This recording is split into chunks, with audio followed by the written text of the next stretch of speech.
If I had to start my real estate photography business from scratch today, I would not buy a single new piece of gear. I'd do something completely different that would get me profitable twice as fast. Here's exactly what I would change. Now, I've photographed over 10,000 homes since 2012 and wasted way too much time on the wrong things. In this video, I'm breaking down 7 specific shifts that would save you years of trial and error. Let's jump right in. Number 1, I would stop obsessing over camera bodies and start obsessing over systems. I figured this out the hard way. Your camera gets you started, but your system is what keeps the business alive. You can shoot with a basic mirrorless camera and make great money if your booking, shooting, editing, and delivering systems are tight. But this is what I see constantly. Photographers spend months researching the perfect lens, body, tripod, then they show up for their first shoot with zero idea how to price, deliver, or book that client again. That's completely backwards. So before you drop another dollar on gear, write down your workflow. Map out how clients find you, book you, shoot, edit, and deliver. That system is your real competitive advantage. Now, the system I actually build, speed. When I started, I brought a tripod everywhere. I'd set it up in every single room, level it, lock it down, shoot, move it, repeat. That process added 15, 20 minutes or more per house. Every house. You're burning time just on those setups alone. If I started today, I go handheld immediately. I would grab a camera with solid in-body stabilization, shoot 3 bracket HDRs,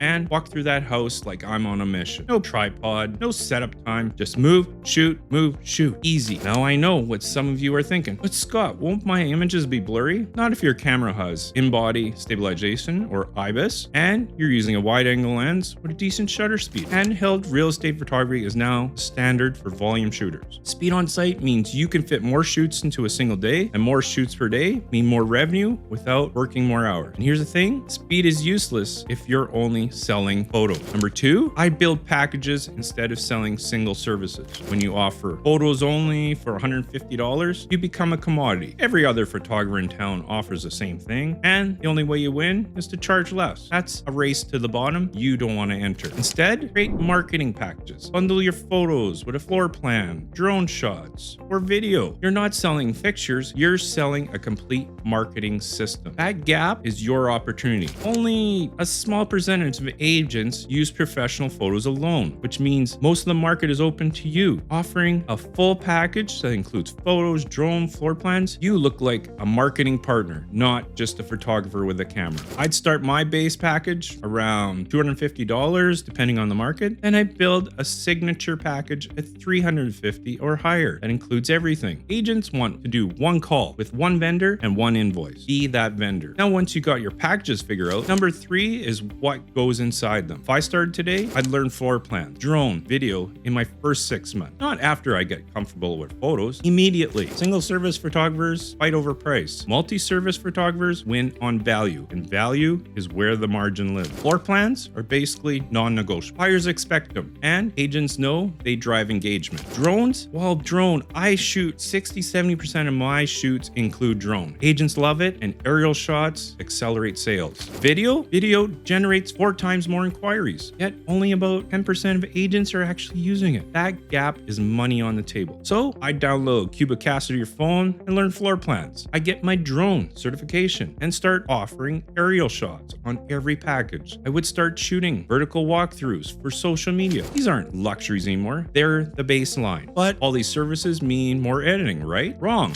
That's number 4. If I started today, I would not edit my own photos. I'd use AI editing services and focus my energy on shooting and selling. When I first started, I'd come home from 3 to 5 shoots, spend 2 to 4 hours editing every single day. Shoot all morning, edit all night. It capped my income because there are only so many hours in a day. Now, AI editing has completely changed the math. Services like Auto HDR or Fortello process your images in minutes, not hours. Your job becomes quality control, not pixel pushing. Instead of hours per shoot, you're looking at under an hour of QC for all your shoots that day. AI editing reduces editing time by 70 to 90%, and most agents already use AI tools in some form. The photographers who adopt this early will outpace everyone still editing by hand. Don't cling to manual workflows because they feel more pure. This is a business. Number 5, I price on value instead of fear. And this is where most beginners go wrong. Beginners undercharge because they're scared. Scared the agent will say no, scared heard they're not good enough, scared someone cheaper will win, so they charge $100 and wonder why they're broke. Here's what I tell my younger self. Your price signals your value. If you charge like a beginner, agents will treat you like a beginner. Start at $250 minimum. Build tiered packages. And when an agent asks for a discount, add value instead of dropping your price. Also, stop trying to impress other photographers. I see this all the time. People posting gear photos on Facebook groups, arguing about lens brands, chasing the latest camera body. Who cares? Realtors don't care about your gear. They care about results, and they care about selling homes faster. Over 70% of agents say quality photos help them win more listings. And that's what's important to realtors. Not just selling the current home, but getting the next home. Sell that, not megapixel. In a balanced or slower market, agents invest more in marketing because homes sit longer. That's more opportunity for you if you position yourself as a marketing partner, not a picture taker. Number 6, I document my workflow and improve it every single week. When I started, I just winged it. Every shoot, every delivery, not much changed. I wasted so much energy reinventing the process every time. Starting over, I'd write everything down. My room order, my camera settings, my editing checklist, my delivery steps, and my pricing sheet. I'd have a standard operating procedure for every part of my business. Then, every Friday, I'd spend 15 minutes asking one question. What one thing can I improve by 5 minutes or 5% this week? Maybe faster calling, a better email template, or tweak your shooting order. Those tiny improvements compound. In 6 months, you'll be faster. In a year, 3 years, you're a machine and you have a heck of a system. Number 7, biggest mindset shift, I'd focus on serving realtors, not impressing photographers. This sounds obvious, but most beginners get it wrong. They join photography groups, compare gear, build their identity around being a real photographer. Your customer is the realtor. The homeowner is trying to sell their home. Your job is to make sure that listing looks amazing and they can sell for more money and sell it fast. That's what the realtor loves. That's what the homeowner loves. And that's why you will get repeat business. Learn what agents need, their timeline, how they present listings, and what helps them win clients. The photographers making 6 figures in this business aren't the ones with the most expensive cameras. They're the ones who understand the real estate business better than their competition. So that's the roadmap. Your camera gets you started, but the system is what makes the business alive. If you want to learn more about the real estate business, how to be better, how to shoot faster, and how to get more money, follow this channel. I'm constantly giving business advice, and if you have any questions or you'd like to know more, comment below. I want to hear from you. I want to make content that helps you grow your business. I'm Scott Prokop, and we'll see you in the next video.